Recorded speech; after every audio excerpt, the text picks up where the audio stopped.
حضرت امام علی رضی اللہ عنہ کے خدمت میں ایک شخص آ کے کہنے لگا، یا علی، وہ کون سا نکاح ہے جو اللہ کے نزدیک سب سے زیادہ محترم ہے؟ بس یہ کہنا تھا تو امام علی رضی اللہ عنہ نے فرمایا، اے شخص، یاد رکھنا، جس نکاح میں یہ تین چیزیں واضح ہو تو وہ نکاح اللہ کے نزدیک سب سے زیادہ محترم ہے۔ تو وہ کہنے لگا، یا علی، کون سے تین چیز ہے؟ امام علی رضی اللہ عنہ نے فرمایا، پہلی چیز کہ نکاح سادگی سے کیا جائے، دوسری چیز کہ لڑکی کا حق جہیز اتنا زیادہ نہ ہو کہ لڑکی والوں کو شرمندگی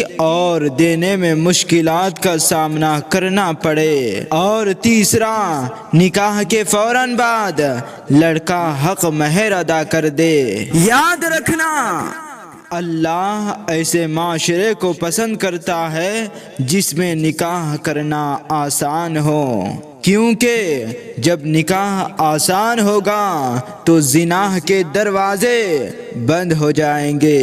لیکن افسوس تو یہ ہے کہ اس زمین پہ عنقریب ایسا زمانہ آئے گا جب زنا آسان اور نکاح مشکل ٹھہرے گا۔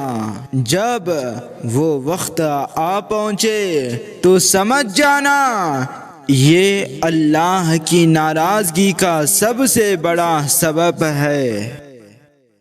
اسی کے ساتھ ویڈیو کا اختتام ہوتا ہے۔ امید ہے دوستوں آج کا ویڈیو آپ کو پسند آیا ہوگا۔ اس کو لائک اور زیادہ سے زیادہ شیئر کر کے ہماری حوصلہ افزائی کیجیے گا، اور مزید ویڈیوز پانے کے لیے چینل کو سبسکرائب ضرور کیجیے گا۔ میں ملتا ہوں آپ سے اگلے ویڈیو میں۔ اپنا، رشتہ داروں اور گرد و نواح کے تمام لوگوں کا بہت خیال رکھیے گا۔ جب تک کے لیے اللہ حافظ۔